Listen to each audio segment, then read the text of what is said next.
Comment déclarer ses gains boursiers avec DEGIRO? Comment faire sa déclaration fiscale en France lorsqu'on a un courtier étranger? Eh bien, c'est ce qu'on va voir dans cette vidéo. Si vous êtes chez le courtier DEGIRO, ou chez un autre courtier étranger d'ailleurs, le document fiscal qui vous est remis est très sommaire et il faut se débrouiller avec. Mais lorsque vient le moment de votre déclaration fiscale, là, vous êtes complètement perdu.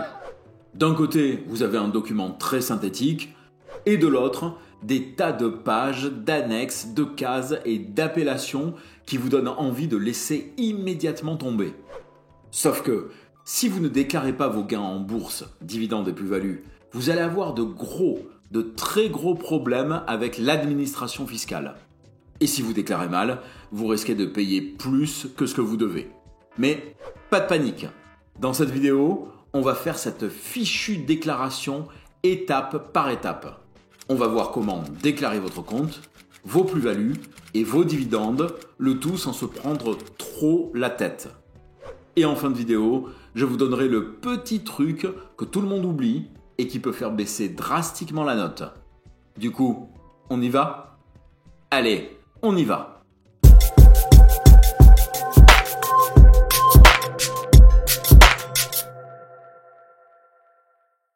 Bonjour à tous et bienvenue sur 1, 2, 3 Richesses, la chaîne qui vous apprend à investir même si vous avez peu de moyens et même si vous n'y connaissez rien. Je suis La Voix et je tiens d'abord à vous préciser que ni moi ni mon ami Le Cube, c'est moi, bonjour tout le monde, ne sommes fiscalistes ou spécialistes en imposition. Les informations fournies dans cette vidéo ne sont là qu'à titre indicatif et nous pouvons tout à fait nous tromper. En cas de doute, n'hésitez pas à contacter directement l'administration fiscale. Et pour les plus spécialistes d'entre vous, si vous trouvez des erreurs, indiquez-les en commentaire. Nous placerons les éventuels ajouts et modifications dans la fiche. Maintenant que c'est dit, revenons à notre déclaration. La vidéo sera composée de 4 étapes que nous avons essayé d'optimiser. La récupération des documents nécessaires, la déclaration du compte-titre auprès de l'administration fiscale, la déclaration des plus ou moins-values du compte-titre, la déclaration des dividendes des actifs possédés.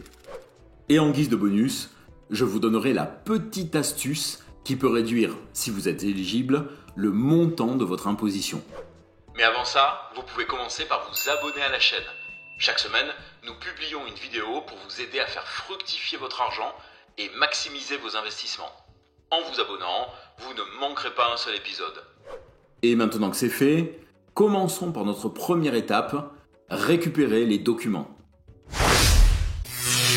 Chez DEGIRO, nous avons besoin de seulement 2 documents pour notre déclaration.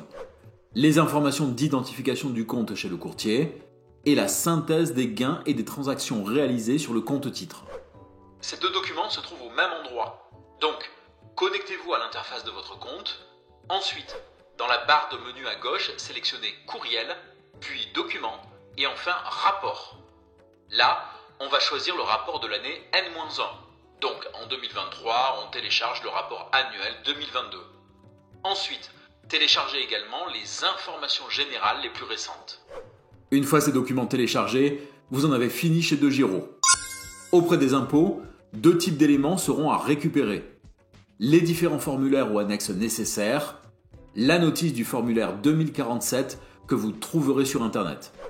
Mais pour cette dernière, on vous a mis un lien en description. Pour les annexes, dans la déclaration en ligne, au début de la partie 3, cliquez sur le bouton « Déclaration annexe » puis cochez le formulaire 3916 bis pour la déclaration d'un compte étranger, le formulaire 2047, déclaration des revenus encaissés à l'étranger pour les dividendes et les plus-values, éventuellement l'annexe 2074 CMV si vous avez des plus-values et des moins-values ou seulement des moins-values. Voilà, première étape validée.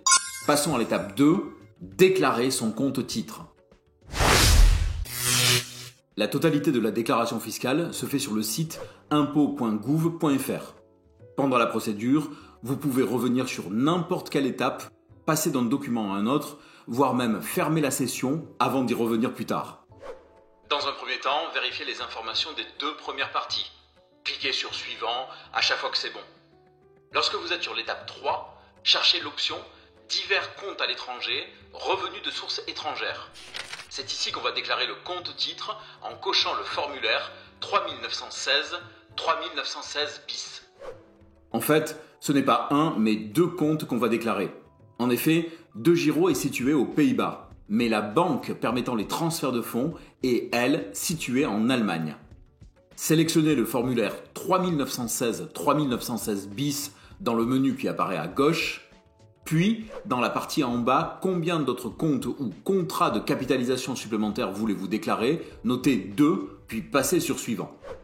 Bien évidemment, si vous aviez déjà enregistré le compte-titre, il sera indiqué ici. Il vous suffira alors d'ajouter le compte bancaire et donc de noter 1 à la place de 2. Remplissez la partie identité. Pour la nature du compte, cliquez sur compte bancaire. Pour le numéro de compte, indiquez pour le compte-titre l'identifiant que vous avez chez DEGIRO et dans le cas du compte bancaire associé, l'IBAN fourni par le document Information générale que nous avons déjà téléchargé. Pour la caractéristique du compte, dans les deux cas, cochez Autre. Pour l'adresse du courtier, copiez l'adresse de DEGIRO que je vous ai mis en description. Pour celle de la banque, elle est indiquée en haut à droite du document d'information générale téléchargé à l'étape précédente. Enfin, cochez titulaire en propre du compte bancaire, puis sur usage personnel exclusivement. Voilà, vos comptes chez DEGIRO sont maintenant enregistrés auprès de l'administration fiscale. Ces derniers doivent être déclarés chaque année. Ils sont enregistrés, mais au cas où, vérifiez à chaque déclaration que les informations sont toujours bonnes. Maintenant, on peut passer à la troisième étape, déclarer ses plus-values. Si vous avez vendu des titres, vous avez encaissé des plus-values en cas de gain ou des moins-values en cas de perte. Pour les déclarer, nous allons nous rendre dans la partie 3 afin d'avoir accès dans le menu de gauche à toutes les annexes sélectionnées. Ici, 3 cas de figure peuvent se présenter. Soit vous n'avez eu que des plus-values, soit vous n'avez eu que des moins-values, soit vous avez eu des plus-values et des moins-values. Voyons chacun de ces cas en détail. Dans le cas où vous n'avez eu que des plus-values, dans le menu à gauche, cochez l'annexe 2047. Là, cliquez sur Suivant, puis sur Plus-value imposable en France. Faites Suivant, puis indiquez le pays du courtier, en l'occurrence pour DEGIRO Pays-Bas, sur la ligne Plus-value avant abattement. Sur la case immédiatement à droite, vous indiquez le montant des plus-values. Ce montant correspond au chiffre fourni sur le rapport DEGIRO à la ligne Gain de cession de valeur mobilière. Ce même montant sera ensuite reporté dans la déclaration principale. Cliquez dans le menu gauche sur Déclaration de revenus, puis faites Suivant jusqu'à arriver dans la partie Plus-value et gains divers. Reportez le montant dans la case 3VG, Plus-value avant abattement. Dans le cas où vous avez vendu des titres à perte, rendez-vous dans la partie 3 de la déclaration principale, puis cliquez dans le menu de gauche sur le formulaire 2074 CMV. Renseignez maintenant la case 24, total des moins-values de l'année calculées par vos intermédiaires financiers. Le montant indiqué se trouve dans le rapport annuel DEGIRO à la ligne perte sur cession de valeur mobilière. Cliquez ensuite sur Déclaration de revenus dans le menu de gauche. Faites Suivant jusqu'à arriver dans la partie Plus-value et gains divers. Puis reportez le même montant dans la case 3VH moins-value. Si vous avez eu à la fois des plus-values et des moins-values, dans le menu gauche, cliquez sur Annexe 2074 CMV. Comme dans le cas précédent, vous vous retrouvez dans le formulaire intitulé Plus ou moins value réalisée. Là, vous allez remplir dans la partie 2 votre situation, la ligne 21, total des plus-values de l'année calculées par vos intermédiaires financiers. Le montant à reporter ici est le chiffre indiqué sur le rapport DEGIRO à la ligne gain de cession de valeur mobilière. Puis, vous indiquez ensuite sur la ligne 24, total des moins-values calculées par vos intermédiaires financiers, le montant correspondant à la ligne perte sur cession de valeur mobilière du rapport DEGIRO. Ensuite, vous soustrayez aux plus-values votre montant de moins-value. Cliquez dans le menu gauche sur Déclaration de revenus, puis faites Suivant jusqu'à arriver dans la partie Plus-value et gains divers. Si le montant calculé est positif, vous avez réalisé un gain que vous indiquez dans la case 3VG de la déclaration principale. Si le montant est négatif, il s'agit d'une perte que vous indiquez dans la case 3VH. À ce stade, on en a fini avec les plus ou moins values. Il est temps de voir comment déclarer ces dividendes. Mais avant ça, faites une petite pause. Pause que vous pouvez mettre à contribution pour liker cette vidéo, voire même laisser un petit commentaire d'encouragement. Car ça n'a pas été évident de synthétiser tout ça. Allez, on attaque la dernière étape, la déclaration des dividendes.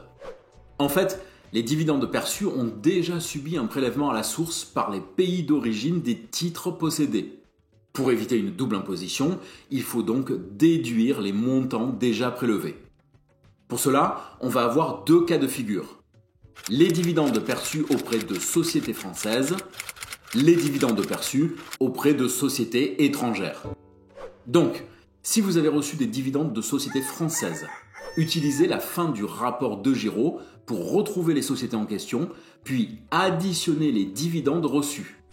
Le résultat est ensuite reporté dans la déclaration principale dans la partie « Revenus des valeurs de capitaux mobiliers ». Dans la case 2CG, revenus déjà soumis aux prélèvements sociaux sans CSG déductible. Ensuite, vous prenez 12,8% de ce montant, ce que l'on appelle communément la flat tax, puis renseignez le résultat dans la case 2CK, prélèvement forfaitaire non libératoire déjà versé. Bon, il va falloir s'occuper des dividendes étrangers maintenant. Et c'est là que ça se corse. D'abord, on va utiliser le rapport de Giraud, puis faire la somme des dividendes perçus en séparant chaque pays.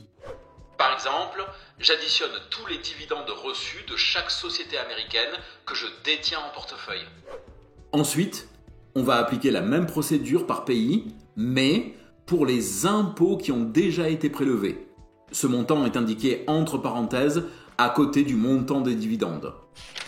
Une fois que c'est fait, il ne vous reste plus qu'à soustraire pour chaque pays le montant des retenues déjà effectuées au montant des dividendes reçus, ce qui vous donne le montant des dividendes nets par pays.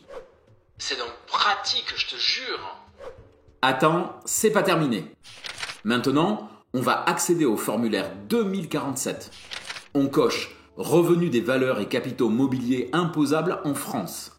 On clique sur Suivant jusqu'à arriver au cadre 200, Dividendes et jetons de présence. Dans les cases 201, on va mettre les pays d'origine des dividendes perçus. Ensuite, dans la case 203, on va indiquer les montants nets encaissés par pays. Puisqu'on a fait le calcul juste avant, il suffit donc de remplir les cases. Ça va finalement. Pourtant, on n'est pas encore sorti d'affaire, car le taux applicable à indiquer dans la case 204 dépend de chaque pays. Mais, fort heureusement, on a récupéré à l'étape 1 la notice du formulaire 2047, car les taux se trouvent dessus à partir de la page 5. Par exemple, pour les États-Unis, le taux est de 17,7%. Mais bon, on dirait presque que tout est fait pour te pousser à la faute. Non, quand même pas. Regarde, une fois que tu as rempli les taux, le résultat est calculé automatiquement. Enfin, presque.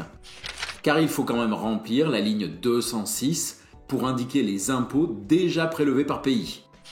Une fois fait, on se retrouve avec un nouveau montant en fin de ligne 207 qu'on reporte dans la case 276 du même formulaire, puis dans la case 2AB, crédit d'impôt sur valeur étrangère du formulaire principal 2042. Quant au montant de la ligne 208, il est reporté sur la case 222 du même formulaire 2047 et dans la case 2DC du formulaire principal. On se croirait dans l'album Les fous sont lâchés des bidochons. Mais maintenant, on en a vraiment fini avec notre déclaration d'impôt. Alors, il nous reste un petit détail à voir avant de valider tout ça, mais ce petit détail peut éventuellement permettre de réduire son impôt de presque la moitié. Si vous vous en tenez à la déclaration telle qu'on l'a remplie, vous serez imposé à 30% sur l'ensemble de vos gains boursiers.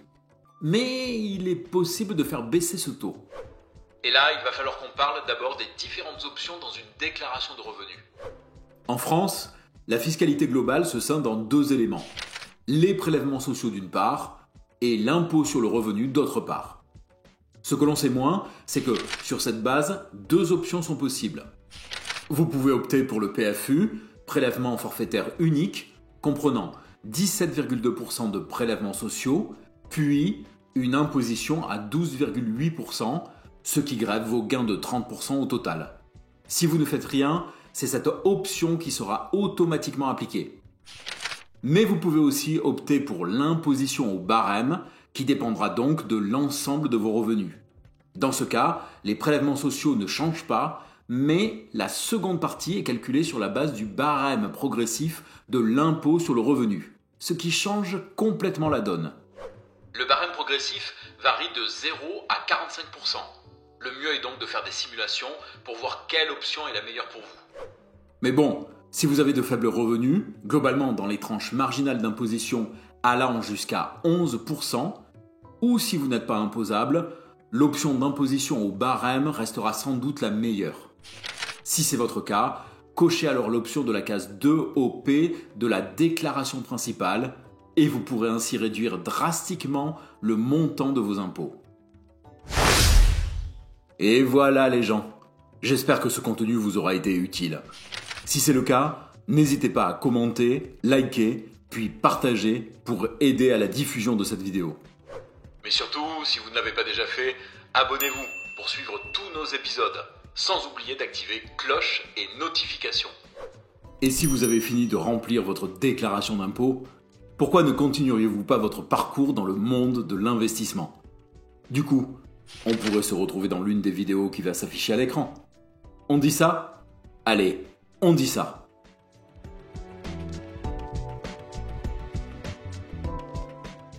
Si on veut faire pression sur un gouvernement, il suffirait de faire une grève des impôts, non ?